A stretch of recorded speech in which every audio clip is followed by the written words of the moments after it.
Jack Miller sat alone in his small apartment, scrolling through online listings on his laptop. The air conditioner hummed loudly as it fought against the summer heat. Jack took a long sip from his beer and sighed. 3 months without work had emptied his bank account and crushed his spirits. The aerospace company that employed him for 8 years had shut down their research division without warning, leaving him and dozens of others without jobs. Something will turn up, he told himself for the 100th time. But the words rang. Hollow in his empty apartment, Jack had been browsing the online marketplace for hours, looking at tools and parts he could no longer afford. He moved to the miscellaneous section where people sold the strangest things. That's when he saw it. Genuine spaceship, minor repairs needed, $200. Jack nearly spilled his beer as he burst out laughing.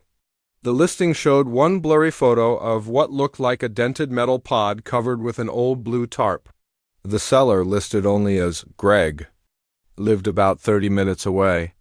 $200 for a spaceship? Jack said out loud to his empty apartment. Some people will sell anything. He clicked on the listing and read the brief description. Found in my uncle's storage unit. Takes up too much space in my yard. Looks like a movie prop or art piece. Cash only, no returns. Jack should have kept scrolling. He had bills to pay and job applications to fill out. But something about the strange listing caught his interest. Maybe it was boredom, or maybe it was the engineer in him wondering what. This thing actually was a movie prop? Some kind of artistic sculpture? At the very least, it might make a funny story to tell at his next job interview. What the hell? Jack muttered as he clicked the Buy Now button and entered his payment. Information. He had just enough left on his credit card to cover it. An hour later, Jack drove his old pickup truck through a maze of country roads. His GPS led him to a small junkyard at the end of a dirt path. Piles of scrap metal and old car parts surrounded. A tiny house with peeling paint. A handwritten sign on the front gate read, Greg's Salvage, open. Jack parked and walked toward the house. Before he could knock, the door opened. An old man with wild white hair and oil-stained overalls looked him up and down. You the spaceship guy? The old man asked. Yeah, that's me, Jack replied. You must be Greg. Greg nodded and led Jack through the junkyard without another word. They walked past broken appliances, stacks of tires, and rusty car frames until they reached a corner hidden behind a wall of old wooden pallets. There it was. Under a faded blue tarp, Jack could make out a smooth, egg-shaped object about the size of a small car. Found it when I bought my uncle's storage unit after he passed, Greg explained as he pulled off the tarp. Always kept it covered. Said it was special, never told me where he got it. Jack stared at the strange object. It wasn't like any movie prop he had ever seen. The outside was made of a dull silver material that didn't quite look like metal. Strange symbols covered its surface, and there was what appeared to be a small, cracked window on one side. Despite some dents and scratches, the craftsmanship was remarkable. What do you think it is? Jack asked. Greg shrugged. Don't know, don't care. Takes up space I need for things that actually sell. You still want it? Jack nodded, trying not to show his excitement. His engineering mind was already analyzing the unusual design. Whatever this was, it was built with incredible precision. After Jack transferred the money, Greg helped him load the pod onto his truck. It was surprisingly light for its size, though still heavy enough to require both of them straining to lift it. No refunds, Greg said as Jack secured the pod with straps. Then he turned and walked back to his house without another word. The drive home was nerve-wracking. Jack kept checking his mirrors to make sure the strange pod wasn't sliding around in the truck bed. By the time he pulled into his apartment complex, the sun was setting. His neighbor Bill was watering plants on his balcony when Jack parked. What the heck is that thing? Bill called down. Movie prop, Jack lied. Got it cheap online. With much effort, Jack managed to drag the pod into his garage workspace. His apartment complex gave each resident a small garage unit, and Jack had turned his into a workshop where he tinkered with projects to keep his engineering skills sharp. Under the bright lights of his garage, Jack examined his purchase more carefully. The material felt strange under his fingers, not quite metal, not quite plastic, but something in between. The symbols etched into the surface reminded him of circuit diagrams. Though unlike any he had seen before, the cracked viewport was made of something similar to glass, but much stronger. Jack couldn't see inside as the interior was completely dark. $200 for the weirdest lawn ornament ever, Jack said to himself as he ran his hand along the smooth surface. His fingers passed over a triangle-shaped symbol, and to his shock, it lit up with a soft blue glow. Jack jumped back, knocking over his toolbox with a loud crash. Tools scattered across the concrete floor. The blue light spread from the triangle to other symbols on the pod's surface. A humming sound began to build, and the cracked viewport flickered with strange characters. Jack backed away until he hit the garage wall. His heart pounded in his chest. The humming grew louder, and the pod began to vibrate slightly. Then a voice spoke, clear and feminine, coming from inside the pod. "Bioscan complete, new operator detected." Jack couldn't breathe. He stared at the glowing pod, wondering if he was dreaming or hallucinating. The voice spoke again. "Hello, human. I require repairs. What are you?" Jack managed to ask, his voice barely a whisper. "I am Navigation and Operations System 7, emergency escape vessel from the Galactic Confederation scout ship Horizon. My systems are damaged, and I have been separated from my main vessel for approximately 26 of your Earth years." Jack slid down the wall until he was sitting on the floor, still staring at the glowing pod. "You're telling me you're an actual spaceship?" he asked. "Correct? Though technically I am an escape pod designed for emergency evacuation. You may call me Nora, if you prefer. That is how my designation translates to your language." Jack began to laugh. Not the small chuckle from when he first saw the online listing, but full, uncontrollable laughter that echoed in the small garage. "I bought an alien spaceship for $200, he said between laughs, "and now it's talking to me." "Your reaction is unusual," the voice Nora said, "but understandable. Your species has not yet achieved interstellar travel capabilities." Jack's laughter slowly died away as the reality of the situation sank in. In his garage was proof that humanity was not alone in the universe. And whatever this pod was, whatever Nora was, she had chosen to reveal herself to him. "Why me?" Jack asked. "Why are you talking to me? My previous caretaker is no longer functional deceased in your terms. My systems detected your technological aptitude when you touched my activation panel. I require assistance with repairs, and you possess the necessary skills." Jack stood up slowly, his engineer's curiosity overcoming his fear. "You need my help?" he asked, stepping closer to the pod. "Yes," Nora replied. "And in return I can offer knowledge beyond your current technological understanding." Jack stared at the glowing pod, his mind racing with possibilities. "I have so many questions." "As do I," Nora said. "But first we should secure this location. Others would seek to possess me if they knew of my existence." Jack nodded slowly. "Yeah, that's probably a good idea." As he closed and locked the garage door, Jack couldn't help but smile. For the first time in months, he felt a sense of purpose. He had no idea what would happen next, but one thing was certain: his life would never be the same again, all because he couldn't resist a $200 spaceship. Jack didn't sleep that night. He sat on an old folding chair in his garage, staring at the glowing pod. Nora had explained more about herself, but each answer led to 10 new questions. His mind raced with the possibilities and dangers of what sat before him. "You mentioned repairs?" Jack said after a long silence. "What exactly is damaged?" The blue lights on the pod pulsed gently as Nora spoke. "My hull suffered structural damage during emergency landing. Power systems are operating at 38% capacity. Navigation and propulsion systems are offline. Communication array is functional but limited to short range only." Jack ran his hand through his hair. "And you think I can help fix all that?" "I'm good with machines, but this is way beyond Earth technology." "I can guide you," Nora replied. "Many components can be adapted from your current technology. Others will require more creative solutions. Why not just signal for help? You said your communication system works. The lights dimmed slightly. Short range only. Not sufficient to reach the Confederation. Additionally, my protocols require caution when interacting with non-spacefaring species. Direct intervention could disrupt your natural development. Jack laughed. You're already disrupting my development by being here, an unavoidable compromise. My primary directive is survival.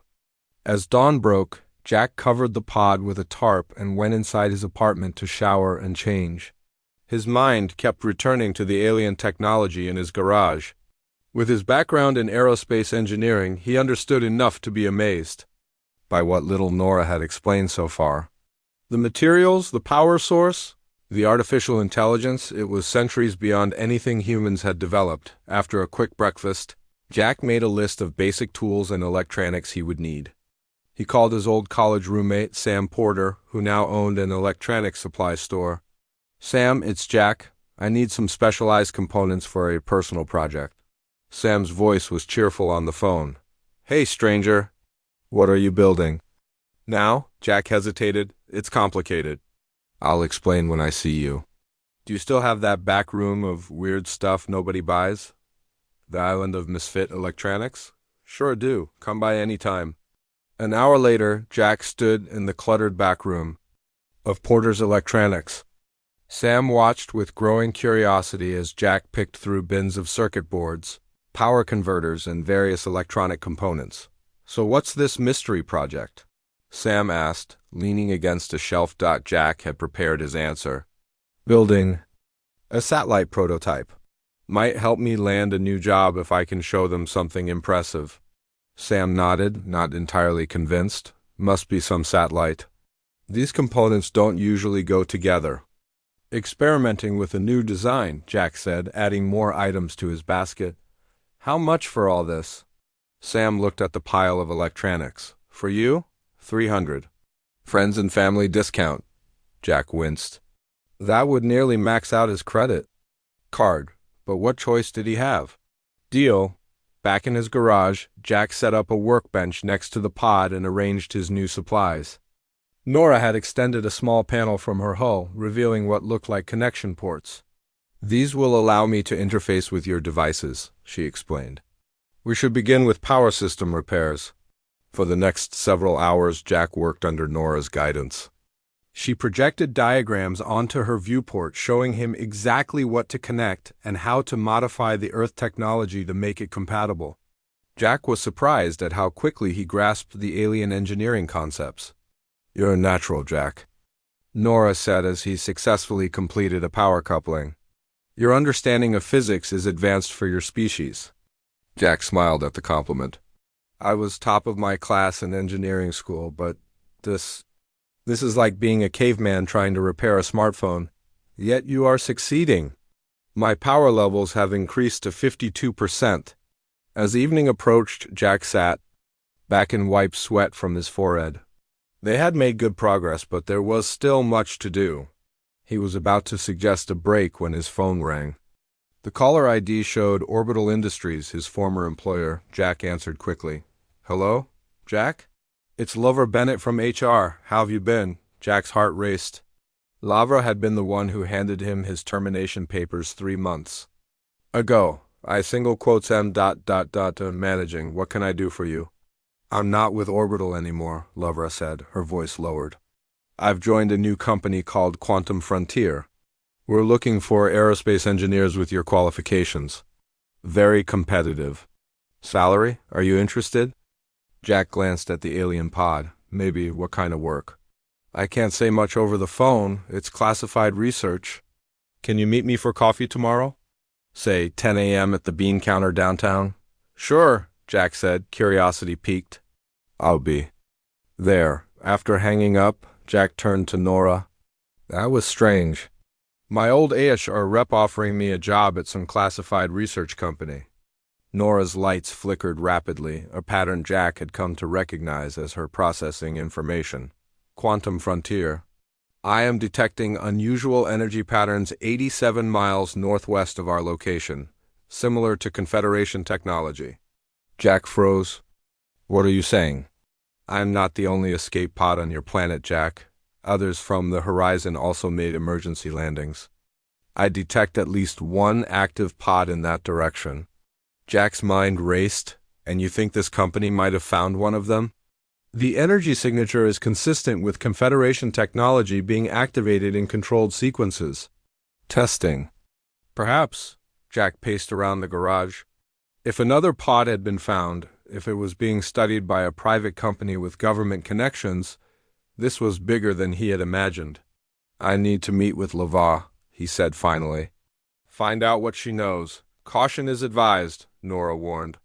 If they have found another pod, they may be searching for more. For me, the next morning, Jack arrived at the coffee shop early.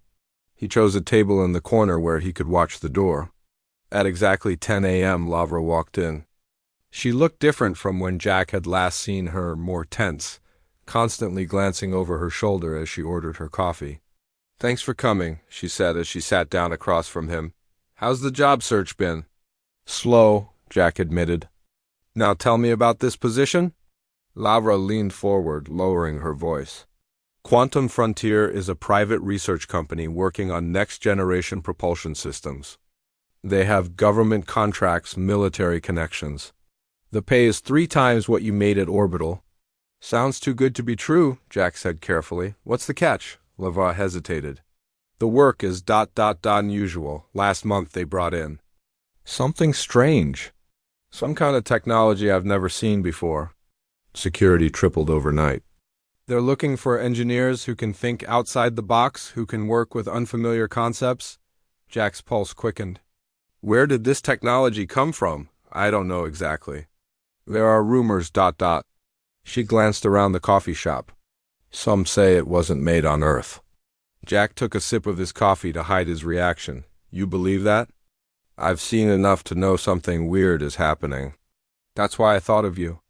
You were always fascinated by the theoretical, the impossible. Where is this facility? About 90 miles northwest of the city, hidden in the mountains. They're expanding the team next week. I can get you an interview if you're interested. Jack nodded slowly. I'm interested. After Lavra left, Jack sat alone, thinking. The location matched what Nora had told him. Quantum Frontier had found another escape pod and was studying it, perhaps trying to reverse engineer its technology. If they succeeded, what would they do with it? And if they tracked down other pods, if they found Nora, what would happen? Then, Jack paid for his coffee and hurried back to his garage. He needed to tell Nora what he had learned, and they needed a plan. As he pulled into his driveway, he noticed a black SUV parked across the street. 2 men in suits sat inside, watching. His house. Jack drove past his own driveway and around the block, heart pounding. They had found him already. Somehow, they knew the hunt had begun. Jack drove around the block 3 times, checking his mirrors constantly. The black SUV didn't follow him, but that didn't mean he was safe. He parked behind a grocery store 2 streets over and walked back to his apartment through a narrow path. Between houses. He entered through the back door and went straight to the garage. Pulling the tarp off Nora's pod, he spoke in an urgent whisper. We have a problem. There are men watching my house. Nora's lights pulsed rapidly. They may have detected my energy signature. The repairs we made yesterday increased my power output. We need to move you somewhere safe, Jack said, looking around the small garage. But how? You're too big for my truck without being noticed. I can help, Nora replied. With current power levels, I can engage limited camouflage functions. Camouflage? Like invisibility? Not exactly. I can alter visual perception of my exterior. I will appear as ordinary Earth technology, perhaps a water heater or similar appliance. Jack nodded. That might work. But where do we go? He thought for a moment, then pulled out his phone. He scrolled through his contacts and called his uncle, Rick, who owned a cabin in the mountains about 50 miles away. Uncle Rick, it's Jack. I need a favor. He paused, listening. Yes, I'm still looking for work. Listen, I'm working on a project that might help me land a job, but I need some space. Could I use your cabin for a week or 2? Another pause. Great, thanks. I'll pick up the key tomorrow. After hanging up, Jack began gathering his tools and the remaining electronic components. We'll leave tomorrow morning early. The cabin is isolated, no neighbors for miles. We can continue repairs there. What about the men watching your home? Nora asked. I'll lose them on the way. I know these roads better than any out-of-town agents. Jack spent the night preparing. He packed clothes, food, and all the tools they might need. He slept fitfully, waking at every small noise, half expecting men in black suits to burst through his door at 4 a.m. He loaded his truck, then opened the garage door.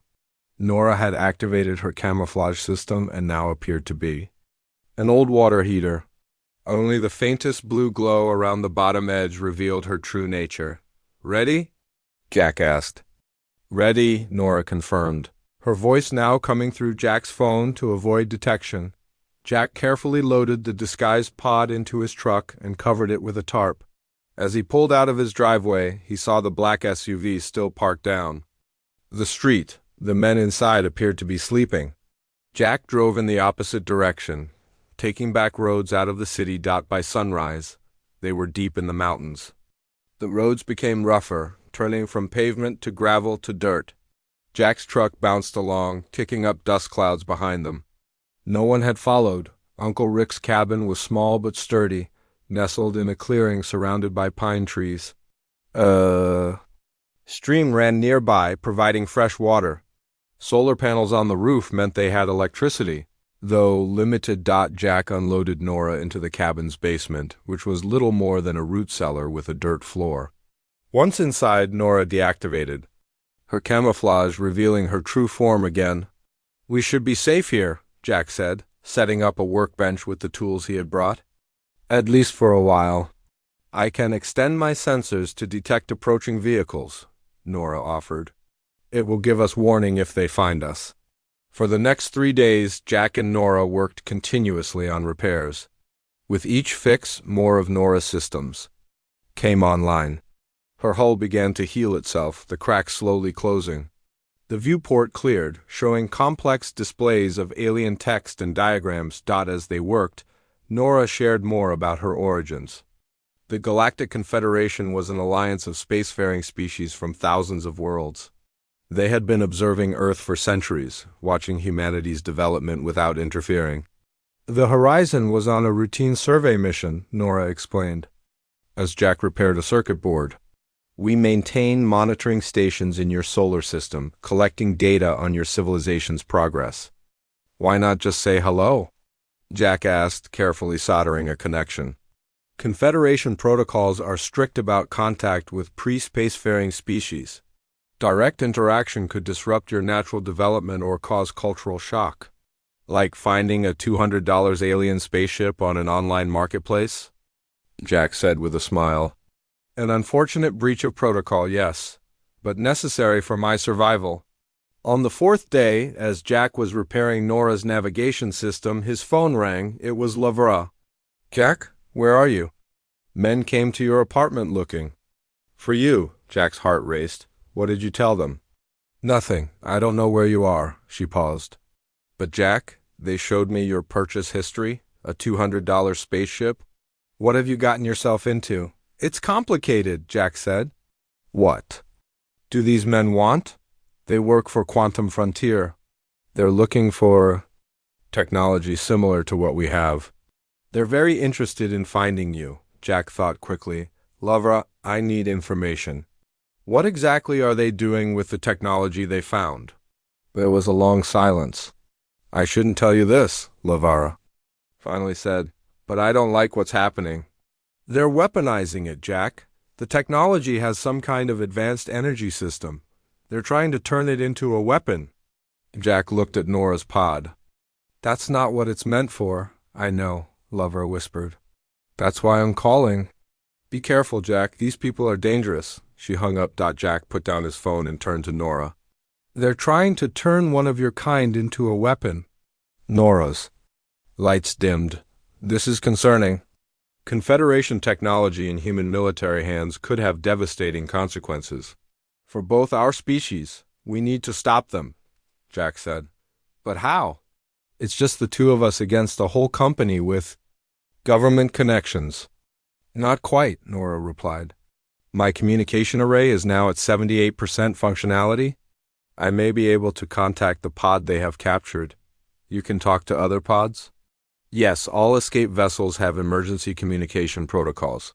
If the other pod is active, I can establish contact. Jack nodded. Do it. We need to know exactly what we're dealing with. Nora's lights brightened as she focused her energy on the communication array. The pod hummed louder, vibrating slightly. Minutes passed in tense silence, then suddenly Nora's viewport flashed red. Contact established. But something is wrong. The other pod ... It's not responding with standard protocols. What does that mean? Jack asked. It means someone has altered its programming. It is no longer following Confederation directives. Jack paced around the small basement. We need to see what they're doing. I need to get inside that facility. That would be extremely dangerous, Nora warned. I know, but LeVar offered me a job there. If I take it, I could get access. See what they're doing, maybe find a way to stop them. They will be suspicious of you now that they've been to your home. Jack stopped pacing. Then we give them what they want. We make them think I'm bringing you to them. You would use me as bait? Nora's tone was flat, but Jack sensed concern. No. We'd be setting a trap. But I need to know more about your capabilities. What can you do besides camouflage and communication? Nora's lights shifted to a deeper blue. With current power levels, I can also generate a localized electromagnetic pulse. It would disable Earth electronics within a 50-meter radius. Jack smiled slowly. That could be very useful. Here's what we're going to do, ... Outside, the sun was setting behind the mountains. In the growing darkness, neither Jack nor Nora noticed the small drone hovering silently among the trees. Its camera focused on the cabin window. They were no longer alone. Jack woke to the sound of vehicles approaching. He rushed to the cabin window and saw 3 black SUVs driving up the dirt road, kicking up clouds of dust behind them. Nora, we have company, he said, quickly pulling on his shoes. I detect 6. Humans approaching, Nora replied from the basement. They are armed. Jack's plan hadn't even started, and already things were going wrong. He needed more time. Can you activate your camouflage again? Make yourself look like something else? Yes, but my energy readings will still be detectable at close range. Jack thought fast. The basement has a hidden storage area under the floor. Uncle Rick used it to store emergency supplies. Can you make yourself smaller somehow? I can retract my outer hull by 30%. It may be sufficient. Jack rushed downstairs and moved aside a worn rug, revealing a trapdoor. Below was a small space. Just big enough for Nora if she could indeed make herself smaller. As Jack watched, the pod's outer layer began to fold inward, the entire structure compacting like an accordion. Impressive, Jack muttered as he helped guide the now smaller pod into the hidden space. He covered it with the trapdoor and replaced the rug just as he heard vehicles stopping outside. Jack took a deep breath and went to the front door. Before the men could knock, he opened it. I was wondering when you'd find me, he said calmly. The man in front, tall with gray hair and wearing an expensive suit, seemed surprised by Jack's casual attitude. Mr. Miller, I'm Edward Carson, Director of Special Projects at Quantum Frontier. We'd like to talk with you. Jack stepped aside, letting them enter. I figured as much. Coffee? Carson nodded, and Jack busied himself in the small kitchen while the men searched the cabin. One of them, carrying some kind of scanner, paid special attention to the basement. So, Jack said, handing Carson a mug of coffee, Lavra mentioned you might offer me a job. Carson studied Jack carefully. You purchased an unusual item recently. We're interested in it. The spaceship? Jack laughed. That piece of junk? I thought it was a movie prop. It's back at my apartment. Our men checked your apartment. It wasn't there. Jack frowned, feigning confusion. That's strange. Maybe it was stolen. It was in my garage. The man with the scanner came up from the basement. He whispered something to Carson, who nodded. Mr. Miller, we know you're hiding something. Our equipment detects unusual energy readings in this cabin. Specifically in the basement, Jack's mind raced. They could detect Nora even in her hidden space. He needed a new plan, fast. All right, Jack sighed. I was going to bring it to you anyway. That's why I took the job offer. Carson raised an eyebrow. What job offer? Lavras said you were looking for engineers to work on advanced technology. I figured if this spaceship was valuable to you, I could use it as my ticket in. Carson seemed to consider this. Where is it? Jack looked at his watch. Not here. I moved it to a storage unit in town when I realized what it might be. I can take you there, Carson whispered to one of his men who left the cabin. Jack assumed he was checking Jack's story. What made you realize it wasn't just a movie prop? Carson asked. Jack decided a version of the truth was safest. It started glowing when I touched it, made sounds. I'm an engineer, I know, advanced. Tech when I see it, even if I don't understand it. Did it speak to you? Jack forced a laugh. Speak? No, it's a machine, not a person. The man who had left returned and nodded to Carson. Jack guessed they had verified the existence of a storage unit in his name. All right, Mr. Miller, take us to this storage unit. But understand this, if you're lying, there will be consequences, Jack nodded. I just want to know what it is, and maybe get paid for finding it. They led Jack to one of the SUVs. Before leaving, Carson ordered 2 men to stay and continue searching the cabin. Jack climbed into the back seat, hoping Nora could handle herself if they found her. As they drove down the mountain road, Jack went over his hastily revised plan. The storage unit was real. He had rented it months ago to store belongings when he downsized apartments after losing his job. It was empty now, but the Quantum Frontier team didn't know that. His phone buzzed in his pocket. Jack carefully checked it, shielding the screen from view. It was a text from an unknown number. Ready when you are.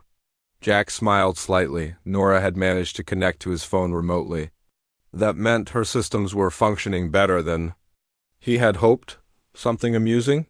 Carson asked from the front seat. Just thinking about how my luck is finally changing, Jack replied. Finding that thing might be the best thing that happened to me in months.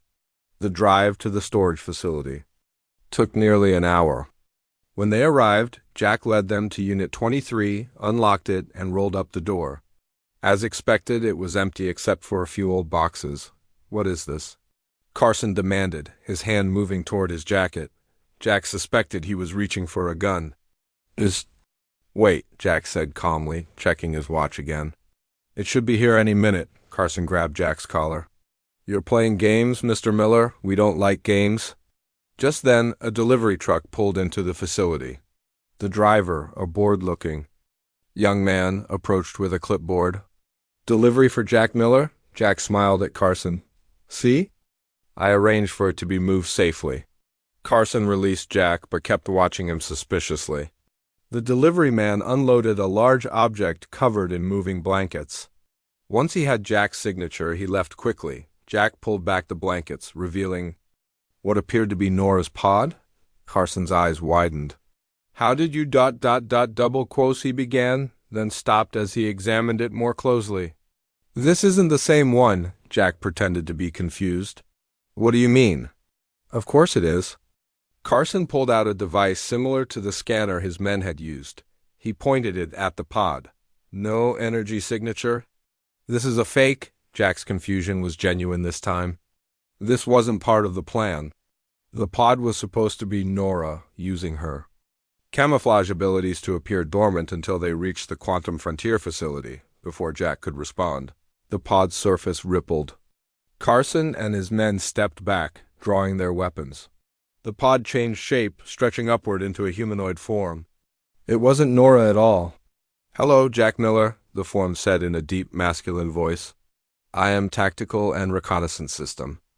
8. You may call me TARS, Jack stared in shock. A second pod? But how? Carson's face shifted from surprise to a cold smile. Well done, Mr. Miller. You've exceeded expectations. You know about this? Jack asked. Carson nodded.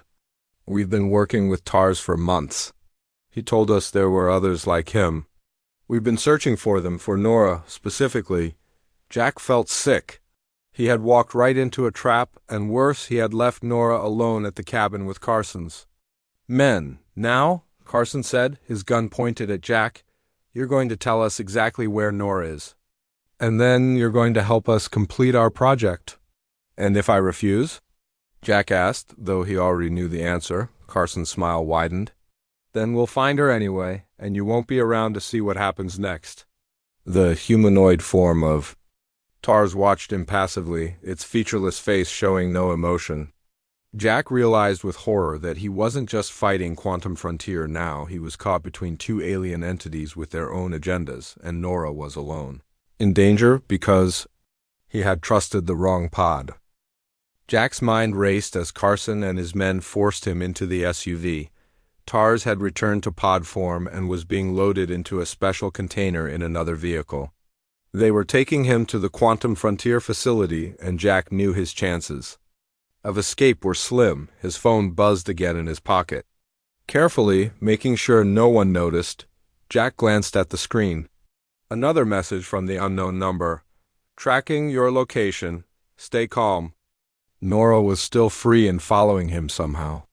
That gave Jack hope, but he needed a plan. He had to keep Carson talking, learn as much as possible about their operation. So Tars has been working with you all along? Jack asked as they drove. Carson nodded, seemingly proud of himself. We found him 6 months ago. Unlike your Nora, Tars understands the value of cooperation. He's been sharing technology that will put us decades ahead of our competitors. And what do you plan to do with this technology? Change the world, Mr. Miller. Defense contracts worth billions. Energy solutions that will make fossil fuels obsolete. Whoever controls this technology controls the future. Jack thought about what Nora had told him about Confederation protocols. And Tars is just giving you all this? Don't you find that suspicious? Carson glanced at Jack in the rearview mirror. Tars has his own reasons. We don't ask too many questions. That confirmed Jack's fears? Tars was using Quantum Frontier for his own purposes, whatever those might be. And now they were hunting Nora too. After driving for nearly 2 hours, they reached the Quantum Frontier facility hidden in the mountains. From the outside, it looked like an ordinary research campus modern. Buildings with lots of glass surrounded by security fences. But Jack noticed the heavy military presence. Armed guards at every entrance, they led Jack through security checkpoints and down to the lower levels. The elevator needed special clearance to access the sub-basements. When the doors opened, Jack found himself in a vast underground laboratory filled with advanced equipment and dozens of scientists working at various stations. In the center of the lab stood a glass containment unit. Inside was another pod similar to Nora, but larger and marked with different symbols. This pod was partially disassembled, its components spread across multiple workbenches.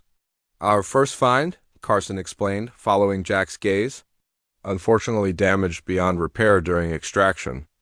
But it provided valuable insights. Jack felt sick looking at the dissected pod. He wondered if it had been conscious, if it had suffered. And what exactly are you trying to build with all this? Instead of answering, Carson led Jack to a sealed door at the far end of the lab. He placed his palm on a scanner, and the door slid open. Inside was a smaller room dominated by what looked like a massive cannon. We call it Project Prometheus, Carson said proudly. Based on the propulsion system. From the pods, but modified, it will revolutionize warfare. It's a weapon, Jack said flatly. A defensive system, Carson corrected. Capable of disabling any electronic system within a 100-mile radius. Imagine rendering an enemy's entire military infrastructure useless with the push of a button. No casualties, just complete technological superiority. Jack thought about what Nora had said about her electromagnetic pulse capability. They had weaponized it, amplified it to a devastating degree. And Tars helped you build this? He provided the theoretical framework. Your Nora will help us complete it. Jack was led to a small office off the main lab. Carson left him there with 2 armed guards outside the door. On the desk was a computer and stacks of technical documents. Review these, Carson ordered. We need your expertise to solve the power stabilization issues. You have 24 hours to show progress, or we'll find Nora without your help. Once alone, Jack examined the documents. They detailed the weapon's design, but also revealed its flaws. The power system was unstable, each test firing caused overloads, and damage to the facility's electrical grid. Jack's phone buzzed again. This time, when he checked it, the screen showed a map of the facility with a blinking dot moving toward his location. Nora was inside the building. A message appeared. Emergency protocols activated. Be ready in 10 minutes. Jack smiled. Nora had a plan and he needed to be ready. He quickly studied the facility layout shown on the map, noting the locations of exits, the main power systems, and where TARS was being kept. 9 minutes later, the lights flickered, then went out completely. Emergency lights came on, bathing everything in red. An alarm sounded, and Jack heard shouts in the hallway. His door burst open, but instead of his guards, he saw a maintenance worker, Jack Miller. The worker asked. Jack nodded, confused. I'm not what I appear to be, the worker said. Nora sent. May, follow me quickly. Jack followed the strange man through the chaos of the facility. Scientists and security personnel ran in all directions, trying to respond to whatever emergency Nora had caused. Who are you? Jack asked as they hurried down a service corridor, another survivor from the horizon. My pod crashed near here years ago. I've been hiding in human form, monitoring this facility after I detected TAR's signal. On navigation and Operation System 12, but you can call me Noah. They reached a maintenance elevator that was still operational despite the power issues. Noah used a key card to activate it, taking them to the surface level. Nora contacted me through our emergency network, Noah explained as they ascended. We've been watching TARS for months. He's not what he claims to be. What is he then? He's not from the Confederation. He belongs to a splinter faction called the Dominion. They believe advanced species should rule less developed ones. They don't observe, they conquer. The elevator. Doors opened to the facility's loading dock. Through the open bay doors, Jack could see the chaos outside, fire trucks arriving, alarms blaring. Noah led him to a maintenance van. Nora is causing a cascading power failure in their systems, Noah said as they climbed in. It will disable Project Prometheus permanently. But what about TARS and the Quantum Frontier people? TARS is the real threat. He's been using them to build a signal amplifier disguised as a weapon. Once activated, it would call the Dominion fleet to Earth. As they drove away from the facility, a massive explosion lit up the night behind them. Jack turned to see flames engulfing one section of the complex. Nora? He asked, fearing the worst. Noah shook his head. That was the weapon overloading. Nora is fine. She meet us at the rendezvous point. An hour later, they reached an isolated clearing in the forest. Waiting for them was Nora's pod, now fully repaired and glowing with power.